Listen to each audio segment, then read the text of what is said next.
And we are back with a Minnesota Vikings win, 9-2, beating the Chicago Bears in Soldier Field. 2-1 in the division. Um, yeah, a very normal Vikings Bears game, if I have to say so myself, especially in Soldier Field. Now going back, the Vikings winning 5 straight games in Soldier Field. Um, how that happens, I don't know. This game is no different. A win is a win, but a very hilariously laughable win um, from being up 11 points with like 25 seconds remaining before he caught the touchdown, um, to then going to overtime. The Bears winning the coin flip, which was the most obvious thing ever. I described it as 90% to 10 of a coin flip going the Bears' way, not 50-50. Um, and obviously they were gonna go down and win. I literally was saying I don't know how the Vikings can come back and win this game after it went to overtime. Bears had all momentum, scoring, like I said, 11 points in 20 seconds. But the defense made a play. Caleb Williams taking a 10-second sack on 2nd and 10 to move it to 3rd and 20, and then taking a delay game to basically punt the drive. Vikings needing a field goal to win, and Sam Darnold lights out. Um, Unbelievable fourth quarter game. I think overall by Sam. I've been really impressed with him the last couple weeks since that Jaguars weird game where he throws 3 picks in the red zone. Um, and just Kevin O'Connell kind of getting him back to his basics of footwork and taking what the defense gives him. And some of those throws were not what the defense gives him, and he made some plays and throws in this game on a hurt ankle. Like this guy, the past couple weeks, you get this Sam Darnold for the rest of the year. I'm not even lying. I think the sky's the limit for this team. You have to clean up the mistakes. You have to clean up. Um, you have to protect him. Too many pressures, too many sacks in this game that I don't even think you can really blame on Sam. The one he took in overtime with uh, it was 2 routes with Addison and Jefferson, and both of them were double teamed. The only thing you really can do is take a sack there because it's tough. Quessenberry, I thought, had a pretty good game as a third string tackle. I think you allowed a sack or a few pressures, but that's your third tackle. You're not really asking him to be Christian Darrisaw or Cam Robinson. I haven't seen an update yet. I'm guessing there is one on Cam Robinson and Ivan Pace. Neither of them returned. One with a hamstring and one with a foot injury. I'm sure you guys will see the updates as well as I do. I don't see an update. Anyway, the outside kick, Johnny Munt kicking the ball, not even just missing it, just kicked it, hit his foot. Cam Bynum not being able to get there. I think it hit Sherfield's foot as well. Like it literally hit 3 Vikings. And the Bears recover. And then Metellus playing down, letting the guy get behind him on his own. And it is what it is. They won, but it's just mistakes that can lose you football games, as you very clearly could have lost today. And I'm not really into what ifs. Like if they would have lost, there's not a moral victory, and if they win, there's not really a moral loss. Just clean up the mistakes if you can. I think a lot of it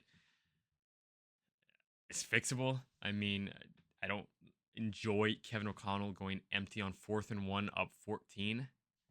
You should be able to just run the ball there, and if you get stuffed, you get stuffed. I think that's just one you live with if you get stuffed. Uh, but the and then you look at the play on the replay, and Addison's going to the end zone. Jefferson's like 15 yards downfield on a route, and you just need a yard. You just need to pick up a yard, and I think that's just not Kevin O'Connell. You live with the good and you live with the bad. Um, a lot of just shooting yourself in the foot, and I think there was for both teams. I don't think the Bears were good in this game. I thought Caleb Williams had one of his better games as a rookie. Same with Will Levis last week. I thought he had a really good game, and I don't really think that's bad on the Vikings defense. I think they just made really good throws or really big plays in big time opportunity of the game. And like I don't really think like Metellus biting down on a route to leave DJ more open to get into field goal range. That's just a defensive play, but it's a good throw by Williams. I thought Williams had a really some really good throws and really good scrambles. And overall, I thought the Vikings did a pretty good job. He's going to be sadly pretty good, I think, for the next few years. Um, Hopefully not. Obviously, as a fan of the sport, it'd be good, but for a fan of the Vikings, I don't want him to be good, in all honesty. But um, offense, Addison and Hockenson had a game. Thank you to my fantasy team for starting him. I contributed to that. Thank you, guys, for putting up points for me.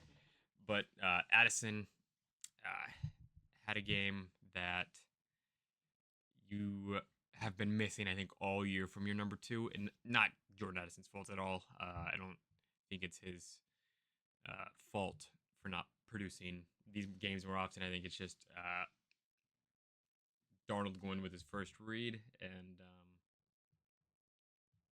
yeah, Hawkinson, the most Adam Thielen tight end ever, where if you need 6 yards, he's going to be open for 7 yards. Or if you need a play on third down, second and long, he's going to get you it. I do that Hawkinson trade 99 times out of 98. That was 100. Hawkinson is perfect for this team. They have missed that in the Lions and the Rams game so desperately. Um, it's a very different offense with Hawkinson back. And you can tell he's still ramping up, still getting there. And I let him take his time, let him get back to do what he needs to do. As long as he's playing and contributing, he's 7 catches today, 14 yards, like perfect. Obviously, that's probably better than what you're gonna get out of him. A lot of games, like that's a very great game by Addison and Hockenson. Jefferson getting triple teamed like the whole game. That's got to be frustrating to deal with. But uh, props to Darnold for not forcing it as much to him. Got the big play in overtime to get a first down. But I thought Darnold again. I mean, I like so much flowers to Darnold. I thought last week was one of his best games as a Viking. I'm not ranking them, but this game was better than last week with the fourth quarter. I'll have to look at this the stat. I believe he was like 11 for 14 in the fourth quarter and overtime with like 100 and let me see quick. Yeah. In the fourth quarter OT versus the Bears, he was 11 for 13, 166 passing yards, 2 big time throws, and 0 turnover worthy plays from PFF. Cojones, big jugulars on the man. Uh, like I said, I think this is a game.